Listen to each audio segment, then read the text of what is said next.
Hey, how's it going? Before I introduce myself and present my oral proposal speech to you, my fellow classmates, and my instructor, I would like to first ask you to imagine this scenario. Imagine you're on vacation. You're having the time of your life. You go out, get a tan, let your hair grow out, just maybe grow a little facial hair, not shave. You're having a good time. It's only later that you realize you forgot something at the office, and you groan, and you grudgingly say to yourself, I'm gonna have to go there and pick it up. So you get to the office and you find that item you're looking for, and as you're walking out the door, you're stopped by security, and you wonder to yourself, what's the holdup here? Now, they didn't catch it the first time, but they caught it now. They say, I'm sorry, sir, but you're not allowed to leave. And you ask, why? And they tell you, well, company policy is you can't leave the building. When you have facial hair, you must always be clean shaven. And you touch your face, it's a little bit of scruff. This shouldn't be a big of a deal. Also, I'm not even in uniform. I'm on vacation. I just came here to pick up a quick thing and head out. But they say they can't let you leave until you shave that face. So you call a buddy up, and he eventually gets to you with a razor as a favor because you asked him to buy you one so you can shave your face. So you shave your face, and as you're heading out the door, no one stops you. It's all good. But this whole time, you're thinking to yourself, what a tremendous waste of time. And it was ridiculous of a policy like this to be in place, especially because you're on vacation. So, what I have to say to that is, welcome to the United States Navy, and that's a true story that happened to a friend of mine where he was not allowed to leave until he shaved his face. And I want to let you know that what Navy personnel want more than anything is a freedom of choice when it comes to a simple matter of fact of facial hair. Those who are not in the military, they're not going to understand, or you won't understand. But having the choice of not shaving every day, that's a blessing. Allowing U.S. sailors to have a simple privilege, as in how they can conduct their morning routine, will have positive effects on them. Hi, I'm Marc Cuenca, and I'm here to convince you why the Navy should allow its sailors to grow beards, and they can grow them within a certain regulation, and that's going to boost their morale. As a sailor currently serving in the U.S. military, I can speak for my other fellow sailors and for myself that having the ability to not hack our faces every single day would be amazing.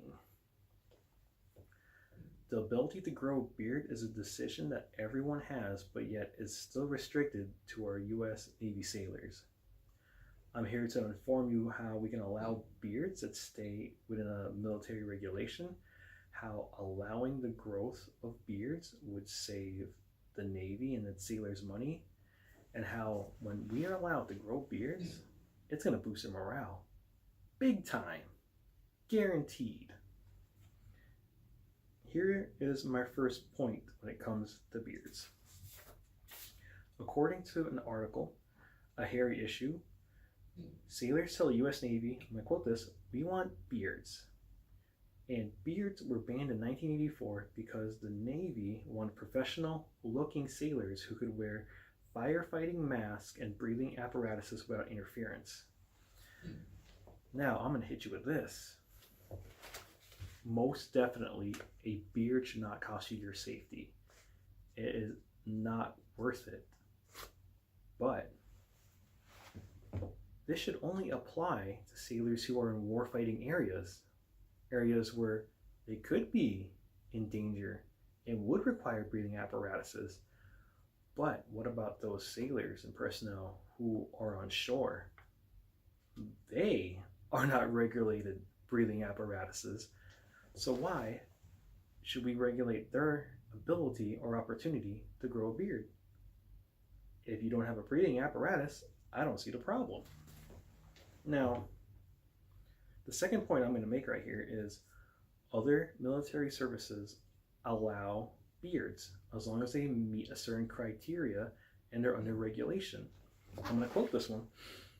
According to an online article, the beard, a Royal Navy tradition, that means this is the Royal Navy, they allow their service members to grow them as long as they meet a certain criteria.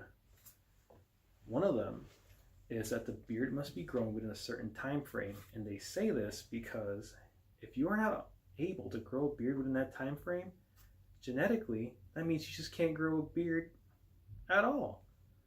Because I'll let you know this. There's a difference between growing a professional looking beard and having a patchy, scruffy face. That's the professionalism or professional looking appearance they're talking about. So if you're not able to grow on within that certain time frame, you just can't, and you can't fight genetics. So within the Royal Navy, they also let them grow out to a certain length. That's about an inch.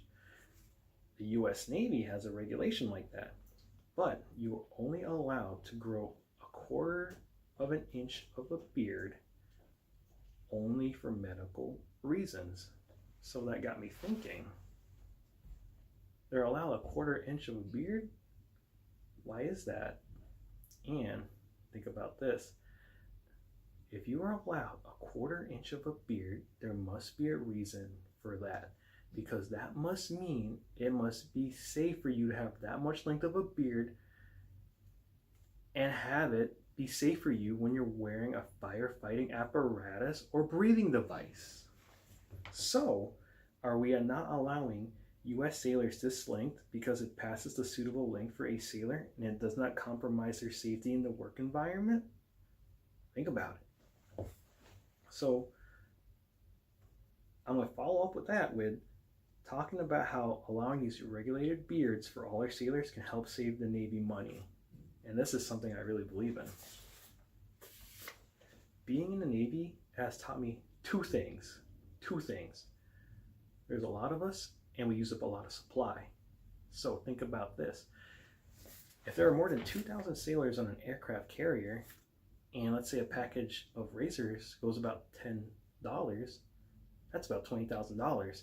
And I'm going to lowball that even more and say, what if we take that number and we put that up against how many aircraft carriers are at sea? Now I'm lowballing the number here. It can't, maybe it's not $10, it could be less. But having that sheer amount of manpower on aircraft carriers, and not to mention other ships and vessels out there, it could only put this number in the hundreds of thousands. So think about it. If sailors were allowed to grow beards and not shave every single day, how much that would cut down on costs for the Navy and the sailor. So now that I've gone over why, or actually have gone over how beards can be regulated for every sailor and how it would save the Navy money, we can talk about how this is going to boost morale. This is a big one. Allowing beards can boost morale in 3 ways. It can save money, and who's not happy with any more money in their pocket? I know I'd be happy with more money in my pocket. Number 2, it saves on a morning routine. Every single day, a sailor on an aircraft carrier has to shave his face. If he doesn't have to do that, he can just cut that time out, brush his teeth, comb his hair, get straight to work. And number 3, some people just look good with beards, vanity reasons. Maybe they just want to cover something up, or just look good. But a boost in looks gives you confidence, and confidence increases work performance. So now that I've gone over why the U.S. Navy should allow its sailors to grow beards, I want you to take it under consideration. Beards can be allowed within regulation within the Navy. We can make this work. We can save money. We can save the Navy money. We can save them all that time and effort and can supplies if we didn't have to shave every day. And this is a big morale booster, and morale boosting I'm all about, because that is something the Navy really needs, is more morale for its sailors. That is a resource where I don't think we need less of, but more of. So Don't we want happy sailors fighting for freedom? You be the judge. My name is Marc Cuenca, and this concludes my oral proposal. Thank you.